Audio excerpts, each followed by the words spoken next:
Welcome to the Speak and Get What You Want podcast, where you learn to communicate like the world's most successful leaders. Now, here are your hosts, TK Stratton and Chad Kirby.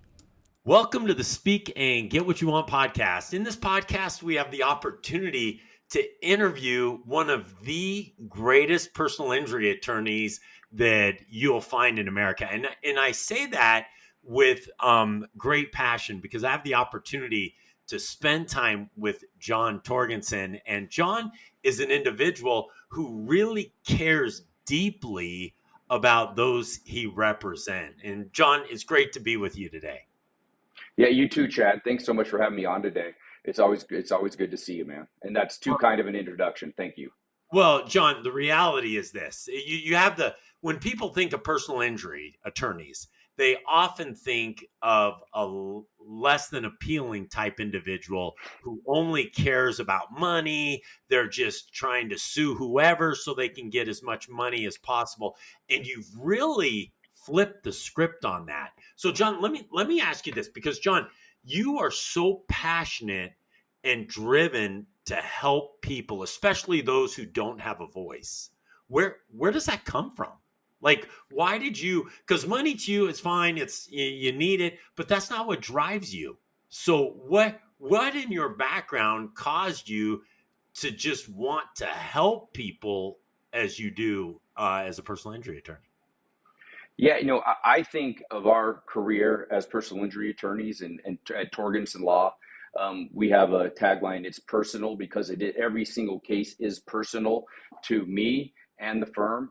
When you come to my firm, you're going to get my cell phone number. You're going to talk to attorneys. I just got off a 2-hour Zoom with some clients that we're getting ready to write a demand for. We want to hear their human story. How has this affected you and your family? Okay.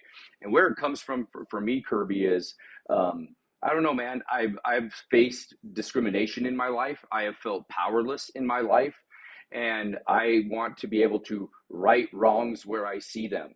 And like you say, man, if the money comes, great. But if I can get closure for people or just help people get through a tough time, that's what drives me, is just trying to make sure that people are heard. I look at our career as a vocation where we get to help some of the most vulnerable people in the world or in the country, in Arizona and other states. They can come to us with these issues. And I say, hey, you take all those problems and that pain and that fear, and you throw them right here on these shoulders, and we're going to get through this together because I care about you. Yeah, I love that. I love that. Now I want to unpack what you said there just a little bit further, because you were raised, so you grew up, and your dad was a state employee or a city worker, which it's not. He worked for the power company.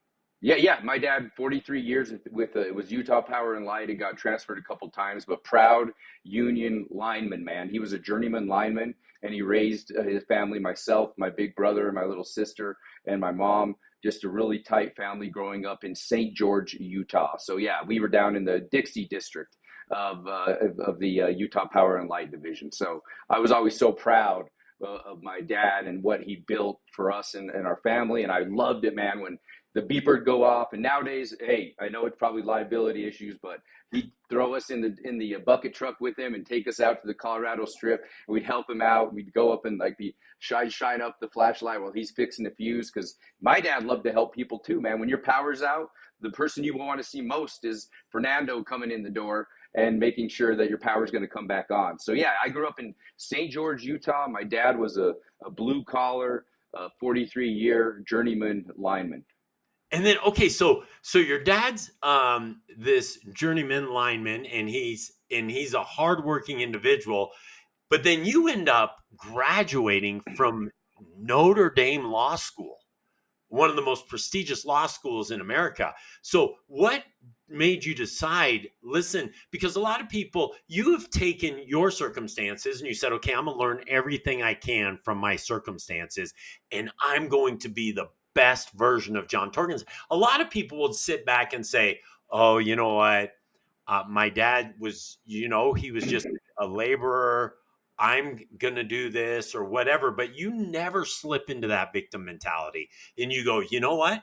I want to go to law school. And not only do I want to go to law school, I think I want to graduate from the most prestigious law school in America. So what was the thought process behind that?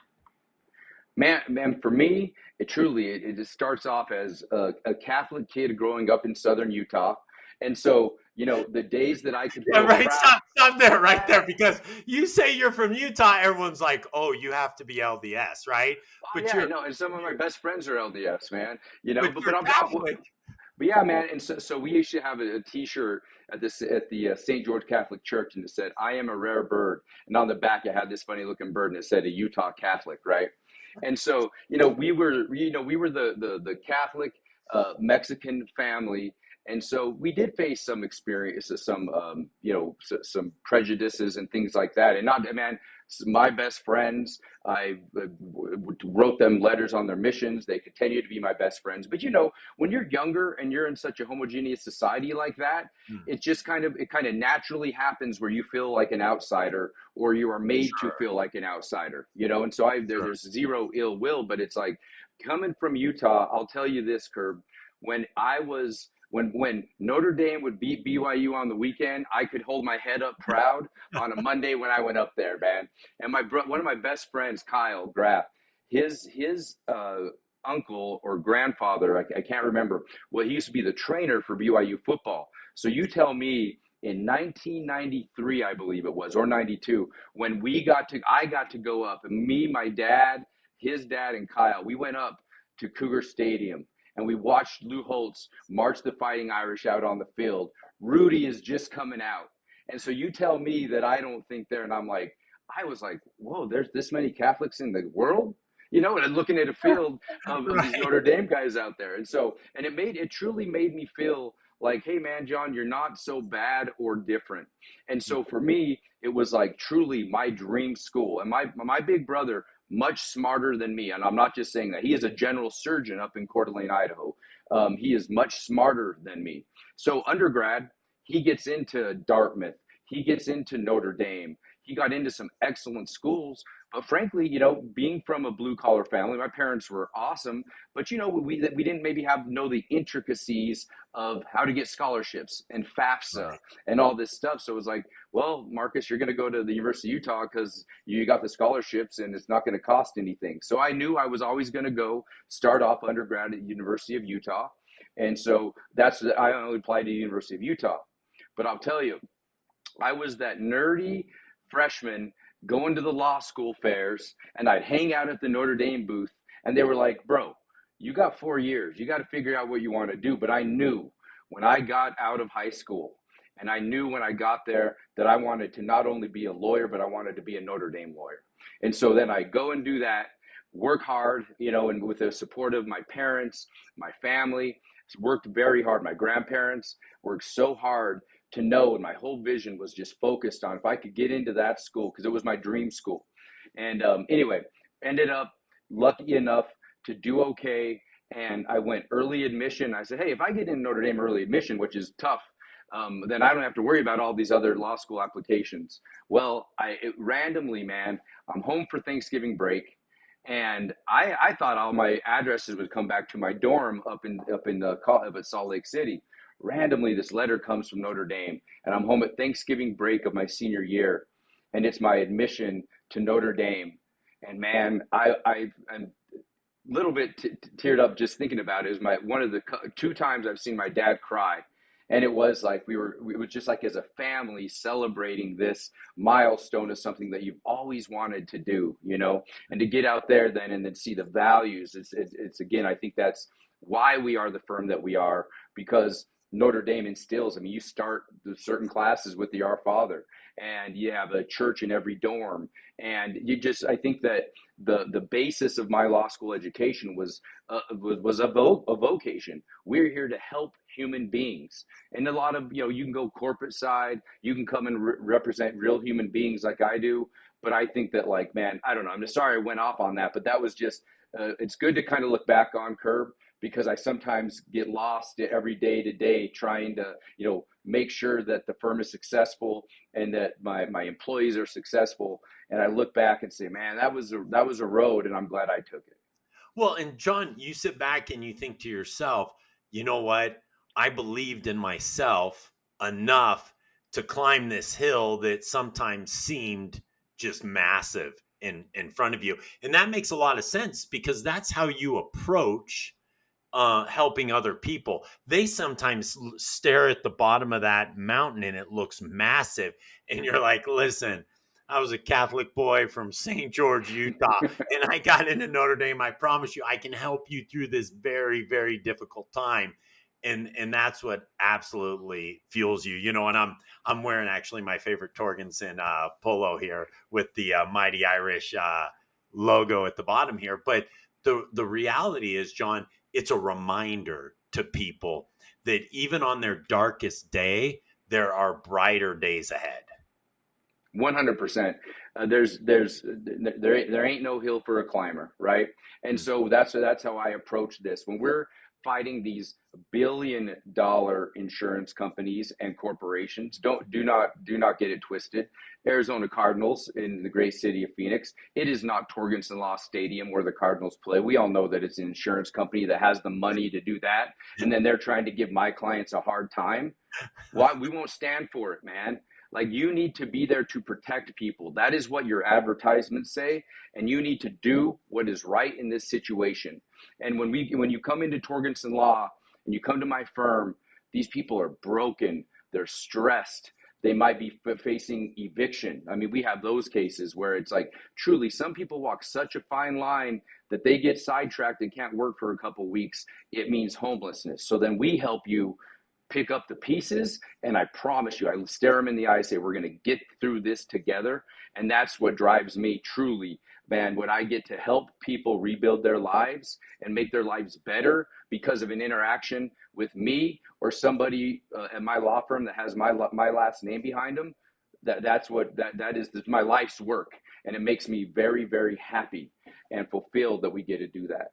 I love that. I love that. And you know what? It's clear it's what fuels you, John. You see how passionate you are about helping people that are truly in need.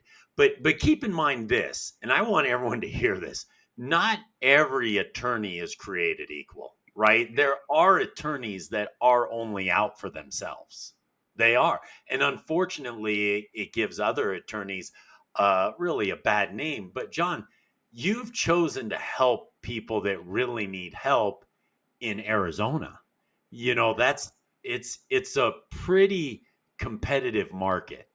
So why did you choose to be in Arizona when you have a lot of other firms with shady attorneys that that are more motivated by money than helping other people? Why is it that you're like, you know what? I'm going to hang my shingle here and I'm going to help a lot of people. And by the way, you've broken all sorts of records in the people that you've helped and served. But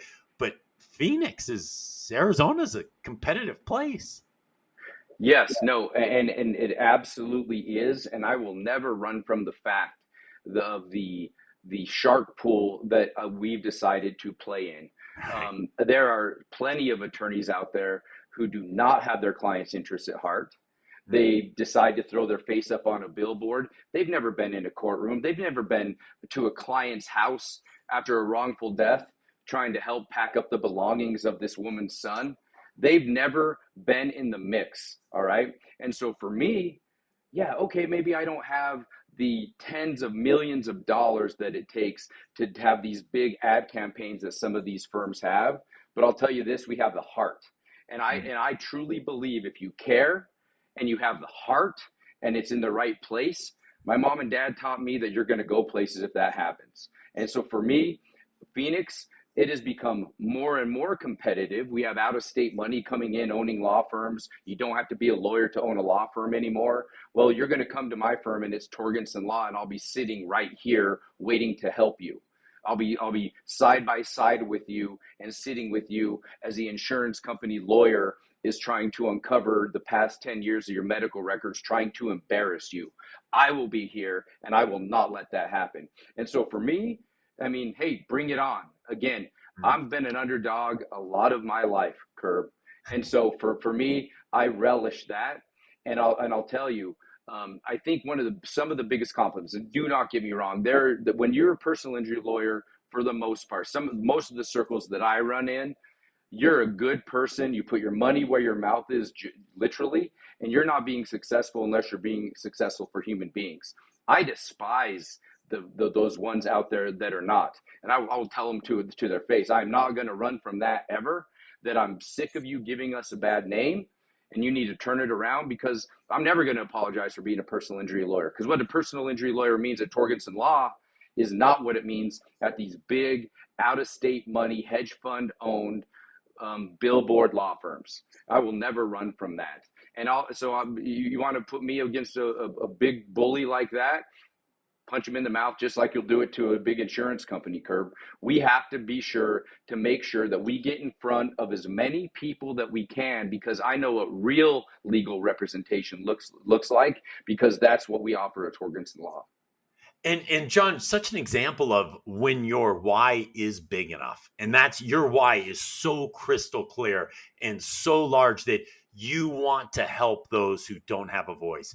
You want to help people on their darkest day. I mean, that's what drives you, and it's clear for everyone to see that.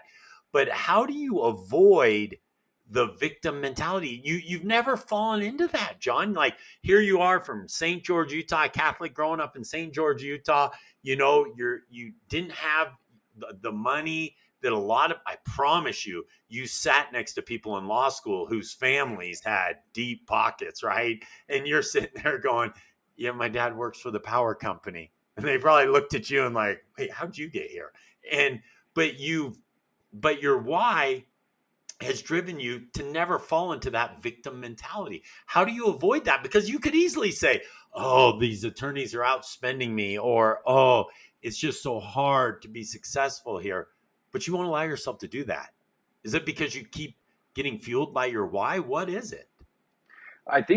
Yes, I think it's because the fuel, since I was a little kid, nothing has been easy. Literally, nothing has been easy. And so, like, you tell me that, truly, that question to me, I'm kind of like, okay, I get where you're coming from, Chad, absolutely. But like, I've never been a victim. I never will be a victim, because I think we make our own circumstances. And I think that if I can outwork you, which there are enough hours in the day to do, and nights, then that's what you do, in order to make sure that why is fulfilled for the law firm, for my employees, and for my clients. And to be clear, and I know you're not being offensive at all. Like, I had huge supportive parents who told me, John, you have worth, when I was maybe not being told that outside of the home. And so that's where I can kind of bring that to my clients when they're getting beat down by these billion-dollar companies trying to tell them, oh, you're faking it. This is this lawsuit lottery, all this type of stuff. These are human beings who happen to get hurt, and we're 100 dedicated to helping good people who are hurt. That's what we do. And so for me, I'll just never fall into it, because I'm a strong believer, Chad, that you make your own circumstances. And of course, man, I've been knocked down more times than I can count. You get up, you dust yourself off, and you keep fighting. And that's what I tell my clients to do, my employees to do. And this is what we do as a firm. And so we will never fall into that victim mindset. What I'll do is say, hey, I'll work harder. I'm gonna give more passion and more of myself to my clients, because I know that they've never met that face on that billboard. And so how many times have I been told, man, I would have never guessed you were an attorney? That's a compliment, man. And I do hear that a lot, and that's true. I would never brag or anything, but I'm saying, when you're looking at the legal landscape here in Arizona, and I watch TV just like anybody else, and I drive down the I-17 and the I-10 and every I and interstate road in Phoenix, and I see the hundreds of billboards. That's my competition. And I know for a fact that they come to my firm, we're going to give them better service. They're going to actually talk to lawyers, and we're going to get through this together. And I mean, and a testament to that is our reviews, the clients who've sent me gifts, thank you cards, a phone call, things like that, man. I mean, at my firm, my dad, he's a woodworker. And so you got a Fernando Torgesen stamped cutting board. We send that to our clients after 60 days with the firm, just showing them like, hey, we really appreciate you trusting us with this part of your life, because we know how important it is, and we're going to take care of you in every step along the way. I love that. You actually send the a cutting board from that your dad makes. Your dad makes each one of them. Absolutely. Yeah, no, he's up there in St. George, Utah, working probably right now in the heat. He's up there, and these are beautiful cutting boards, curved, just handcrafted. And then I think it does say handcrafted. He got one of those brands, handcrafted by Fernando Torgesen. So each client receives a personal letter from me and a cutting board made by my dad, just to say thank you for trusting us.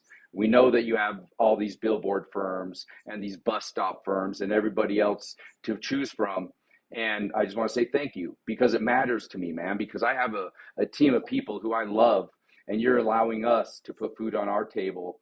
And we're going to commit to you that we're going to work tirelessly and relentlessly and tenaciously to make sure that you are doing well at the end of this case.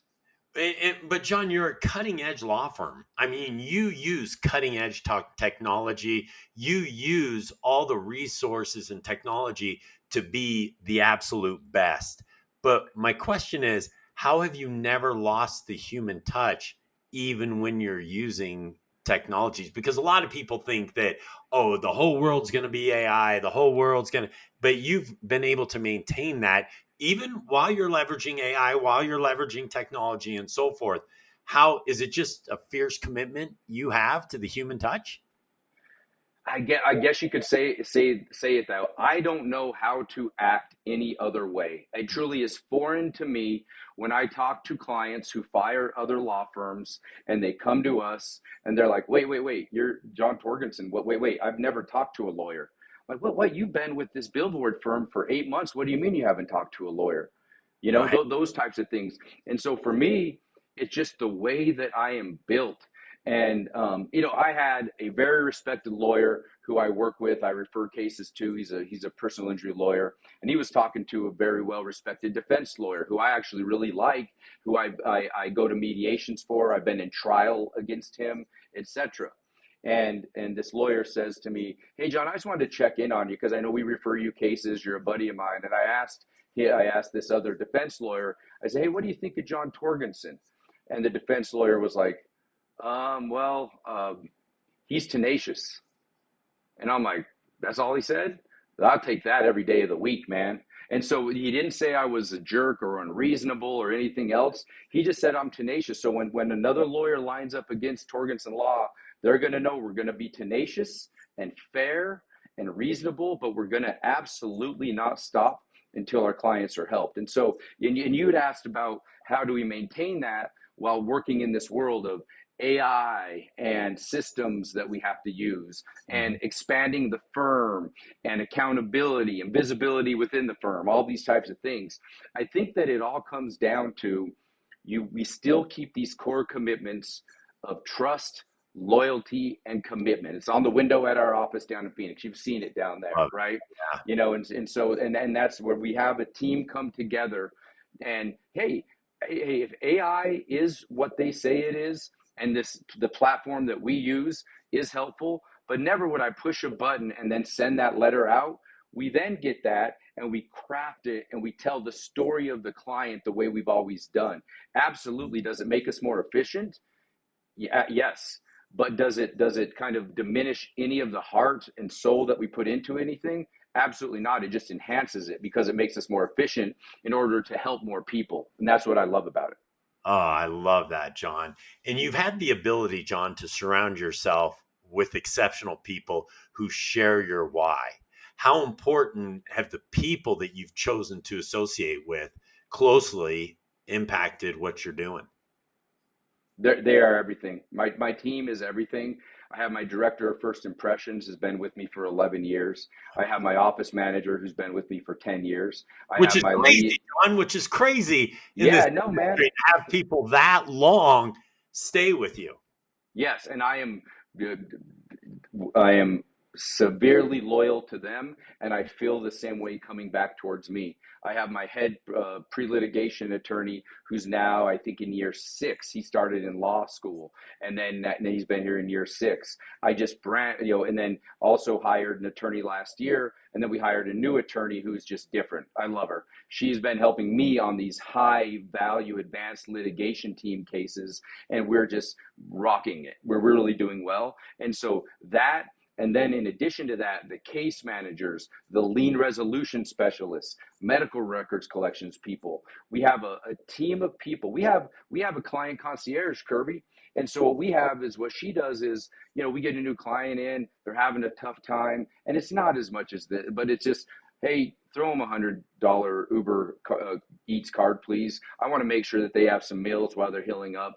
Hey, can you send some flowers to that person? Or a client has an Right. overarching issue, and that they'll do that. Or she's in charge of, I think yesterday, or I know yesterday was our third backpack drive with the YMCA this year. So we were able to give out 500 backpacks. I was on the news down here in Phoenix and just helping the community. So you talk about, I'll go on forever about my team, because you cannot build what we have built and are continuing to build without a solid foundation of Huge. excellent, good people who have the same mission as me, and they know it. Like, you're Right. going to communicate with our clients, and you have to care deeply about these people.